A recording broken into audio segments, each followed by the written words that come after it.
We've all seen that video, and it's absurd to charge a member of Congress, Representative MacIver, with doing anything other than doing her job.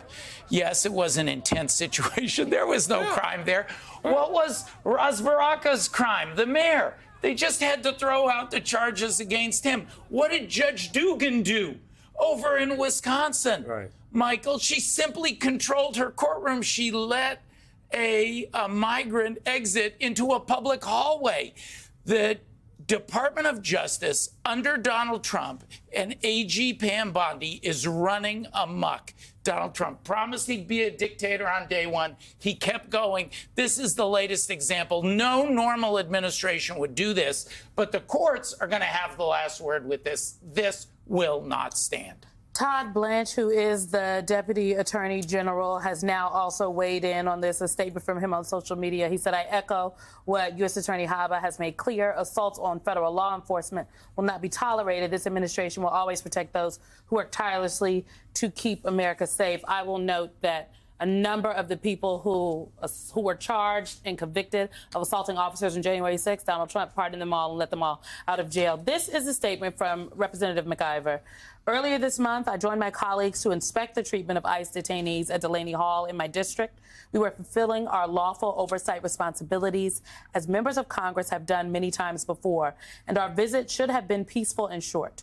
Instead, ICE agents created an unnecessary and unsafe confrontation when they chose to arrest Mayor Baraka. The charges against me are purely political. They mischaracterize and distort my actions and are meant to criminalize and deter legislative oversight. This administration will never stop me from working for the people in our district and standing up for what is right. I am thankful for the outpouring of support I have received, and I look forward to the truth being laid out clearly in court.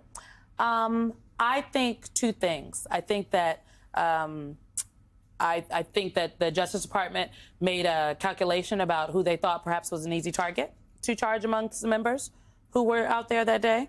This is my first thing that I'll point out. But my second thing is, people are going to ask, can they do this? Is this something the Justice Department can actually do? Is what they are doing here, is there legal cover for these charges? Well, they can bring the charges. Hey, you can always bring charges. But they got to get a judge there in New Jersey who's going to look at this, just like with the Judge Dugan case in Wisconsin. They filed a motion for immunity. That will be one of the issues here. You heard that statement from Representative MacIver. I was doing my job. When a member of Congress is doing their job, they are immune under the Constitution of the United States. Donald Trump does not like the Constitution of the United States because it gets in his way. So that's an understatement. No. So this case is going to have to run the gauntlet. A federal judge is going to look at it. If it gets past the federal judge, it's going to have to go to a jury. I've been appearing before juries for almost 40 years. This is not going to be a easy case for the Department of Justice to win. We've seen the tape. She didn't do anything. She didn't, but I guess I asked, could they do, because people are going to say, oh, can they do this? I think this is part of the play, and I think you alluded to this in your previous remarks, that the government are bending all of the rules and using all the tools at their disposal to get their way in some sorts. And right now, they don't want this oversight. They don't want folks, members of Congress, going in there looking under the hood of what they're doing. So they are charging now a sitting member of Congress. I would argue my characterization is going to be it's baseless, because I've seen many angles of the video. Maybe the government has something we don't have. I doubt it. But they're charging her, and they can, and the recourse is she has to go through court? That is, the process is the punishment. They don't care if they lose. A normal Department of Justice would never bring this case. They wouldn't have had to have the embarrassment of dropping the charges against Mayor Baraka because they were unfounded. It's the same thing with Judge Dugan. They're making a point. Why are they investigating AG Tish James or Miles Taylor Anonymous, who was a dissident from within Trump's administration? Why did they threaten Governor Tony Evers from the lawn of the White House? They are bullies. They're abusing the Constitution. No wonder there have been over 150. Since I've been visiting with you all every week, I come, the number gets bigger and bigger. 150 judges, not just Democratic nominated judges, Republican nominated judges. Over 150 has said, stop, you're breaking the law, you're violating the Constitution. This is another example. I'm thinking about all of the stories that we've covered tonight. The fact that you have 4 months into his administration, a decade after saying that tariffs were not paid by the American people, they were paid by foreign governments. The president finally realizing his math has been bad all along. The fact that you have the president realizing that while he thought he was going to be able to end the Russia-Ukraine conflict on day one of his administration, we're 4 months into his administration, he's finally losing patience with Vladimir Putin, or at least so he says. I wonder what it would require to see an about face on this attack against the rule of law, because it is so foundational and so fundamental to the way he is viewing this second term. And yet we have seen when all of a sudden he realizes that there is political blowback, whether that is realizing that tariffs actually impact his base of supporters, whether that is realizing that he is not as powerful and persuasive with Vladimir Putin as he once thought he was, and spending a lot of time and energy not getting anywhere. What's the equivalent here? I think the attack on the rule of law is not a bug.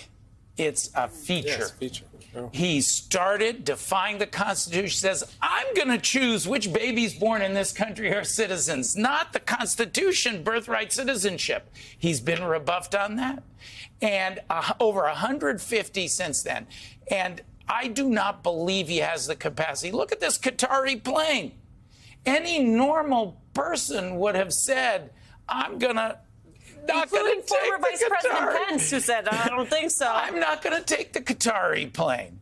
But he says, no, why should I turn down a free gift? He implicates himself, by the way, in the things he says there. That's unconstitutional. So I do not think that this is a president who has the capacity. Now, some places, he said he started making noises about firing Fed Chair Jerome Powell. He got a blowback. He pulled back from that. He partially retreated. But we haven't seen any signs of retreat on the rule of law issues. I don't think he's capable. The laugh line in the official statement out of the out of this office from Alina Habba. No one is above the law, politicians or otherwise. It is the job of this office to uphold justice impartially, regardless of who you are. Now we will let the justice system work. Well, why that's so laughable is that the man sitting behind the Resolute desk, a convicted felon 34 times, believes he is above the law to the points that you were just making. So the question, I think, still begs in moments like this, because you've gone through the litany of the process, to get to a court, maybe a jury, up the system. I think a little bit to Alicia's question, is there a point where it just is exhaustion in the system itself? And there's so much of this, it's everything everywhere all at once. It's not just going after a congresswoman doing her job, but it's the countless layers of other things that laugh at the idea that no one is above the law. In this worldview for Alina Habba and Pam Bondi and our DOJ, the only person who's above the law is the guy who's pulling the strings for all of this. All the rest of us are going to be compounded or pounded by the law that they put out against us. The mistake that Donald Trump made was in attacking the judiciary. It's like they say, don't attack the newspapers because they buy ink by the barrel. Right. They buy it or they Judges, fold. he charged a judge for doing her job. You saw this in the Supreme Court decision on Friday on the abductions to El Salvador, the government abductions of these migrants to El Salvador.